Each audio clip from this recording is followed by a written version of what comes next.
I think so. So here's how I'd describe it.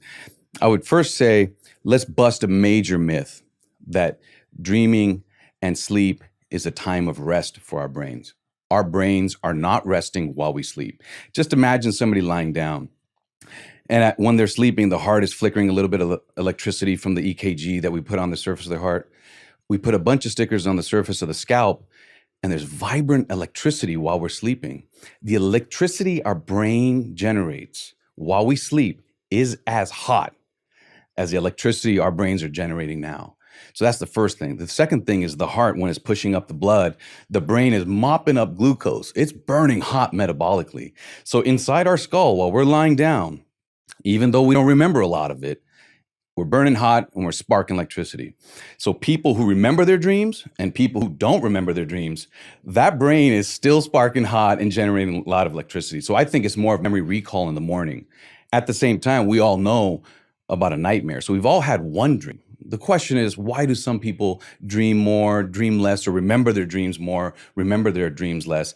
And that's something I think is related to the variety of human experience. We don't hold our waking thoughts to the same rigid contours, right? So our dreamscape, our dream life is individual between us. And we remember more when we're younger, we remember less as we get older. And then in certain diseases, dreams come to the rescue. And it seems now that at the end of life, like with my cancer patients, dreams return, and they're filled with reconciliation. You would think in their struggle, like, they would be dark, but they're actually positive. So those patterns of dreams are there. The brain electricity is firing while we sleep, and that's the sort of foundation from which I try to find meaning in dreaming.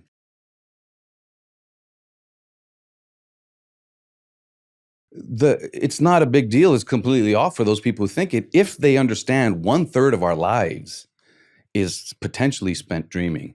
And the brain shuts us great down, answer. right? It's just 1/3. Like that can't be passive. Yeah. And it puts you down, right? Like you get sleep pressure. Like I gotta sleep. Well, when I was in training, in surgical training, we'd skip a night of sleep. What happens when somebody skips a night of sleep? The next night, they dream harder and earlier. If I can be so bold, I think sleep is for the brain. It's not for our thigh muscle. It's not for our liver. There are some metabolic changes. I'm not discounting all of it. But the real thing driving us to sleep is our brain. What does our brain do just vibrantly when we sleep? It's dream. So that's like my straight up answer about like that thing. That's not happening on accident, right? That's not a glitch. That didn't last through 30,000 generations accidentally. And so then the question becomes, if we have this vibrant 1/3 of our lives that we partially remember, sometimes it's an exciting journey, sometimes an erotic journey, sometimes it's a nightmare. Like, what's that all about, And the way I've come to understand it is, first, giving respect to people who've tried to come up with some ideas, like it's a threat rehearsal. If we're running from a woolly mammoth in our dreams, we're better prepared for it during the day. What I would say is maybe. And when I say maybe or likely, it's out of respect for you and your listeners. I don't want to be that guy that comes in here and says, yes, no, about something as big and magical as dreaming. So threat rehearsal, maybe. Some people think it's a nocturnal therapist because towards the morning when we have more of our vivid dreams, the emotional balance, the valence they call it, tends to be more positive. Maybe. I like to think of it as something that sparks creativity because of what happens with the dreaming brain. The dreaming brain looks for looser dots to connect. It's imaginative by design. Logic is dampened down. So I think it's our creativity engine. And then the way I put it all together is with something straight up called use it or lose it that people know about when we talk about the brain, right? They say, hey, use it or lose it. We know if we don't use our biceps, they atrophy. But our day, if you look at the brain activation electricity, is so narrow. The brain wants to be efficient, right? Because it's an energy hog. It's only like 4 or 5 pounds, but it uses 20% of our blood. So the brain during the day to navigate the world, task on, outward, executive network logic wants to be efficient, driving down the 101 easily, going on the tube easily, not have to activate everything to get that done.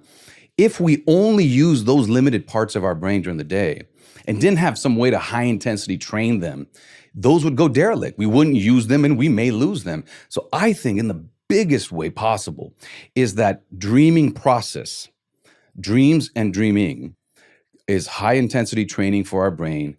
It keeps those corners engaged. It keeps those neurons firing that might not during the day.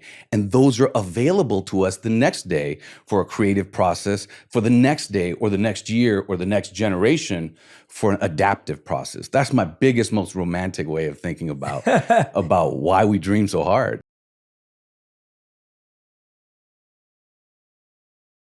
When I started this process, when I looked at not your dream, my dream, but 10,000 dreams, Aristotle's writing about lucid dreaming. A couple hundred years ago, they're still writing about being chased or falling. And I was like, wait a second. There are patterns to dream reports. Like now they have dream banks. So the first thing I noticed was nightmares and erotic dreams are essentially universal. And I say essentially because it's 90 plus in this world is considered 100, right? Because that's just how science works when you look at questionnaires and surveys. So everybody's had a nightmare. Erotic dreams are almost all the way up there. And then chasing, falling, falling teeth, that seems to be common.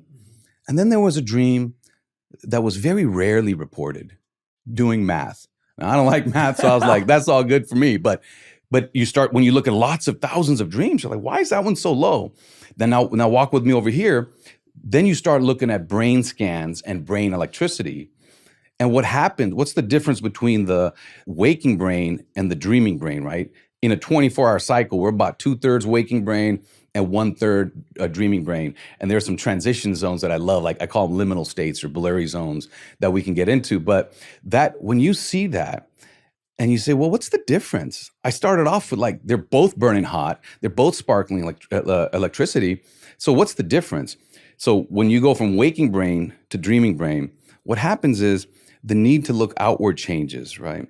And so the executive network, a collection of structures, not just one thing, dampens. Logic and math ability dampen. They don't turn off. Nothing turns off in the brain. Otherwise, you'd have a stroke.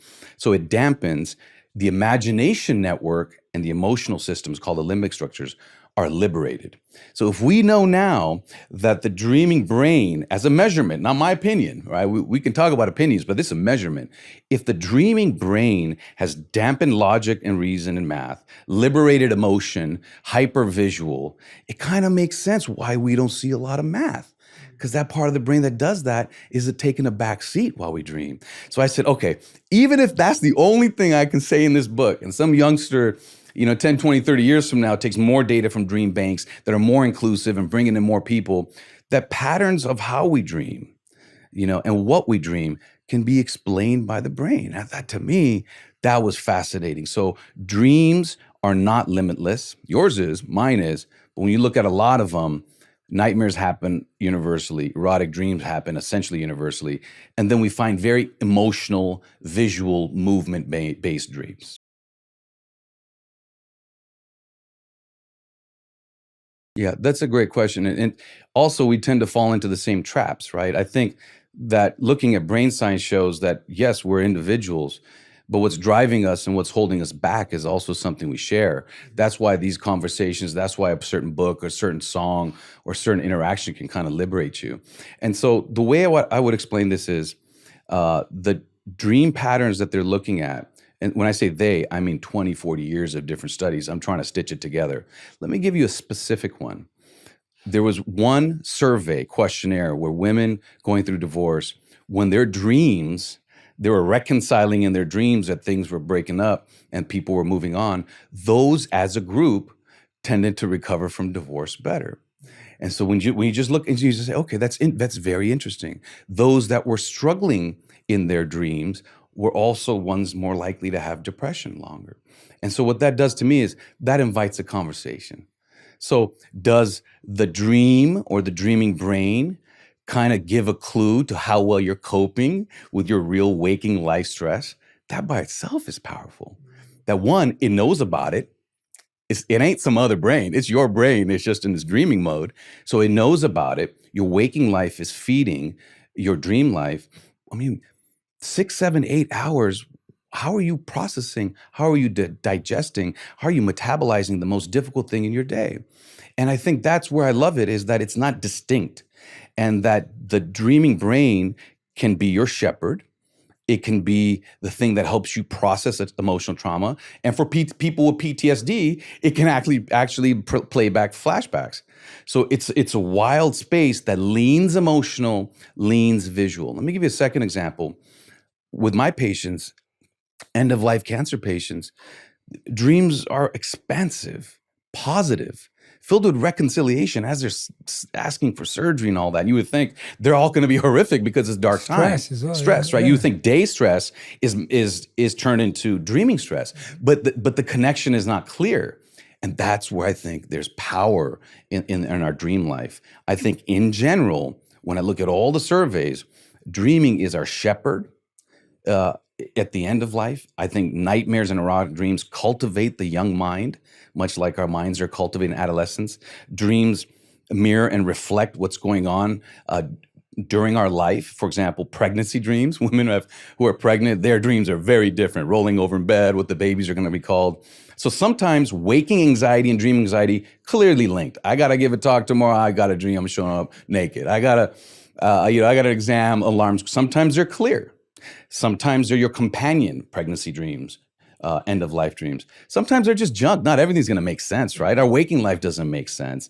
So I think when you start to look at those categories, the fourth category being universal dreams, nightmares and erotic dreams in children, then the one we're left with, the one that now I spend even more time with, is that hyper emotional, hyper visual that lingers into the next day. What I would say is don't let that one go. That's a solar flare from your brain in a unique state that you can't get to during the day. Hyper emotional, hyper liberated. The measurements of emotion in our dreaming brain can reach a top speed our waking brain can never reach. So for me, when I look at the whole thing, the hyper emotional, hyper visual with a central image is a dream that is broken out from your dream life that is about you, that a therapist can't get to. I mean, it's your brain conjured it. And that's one to reflect on.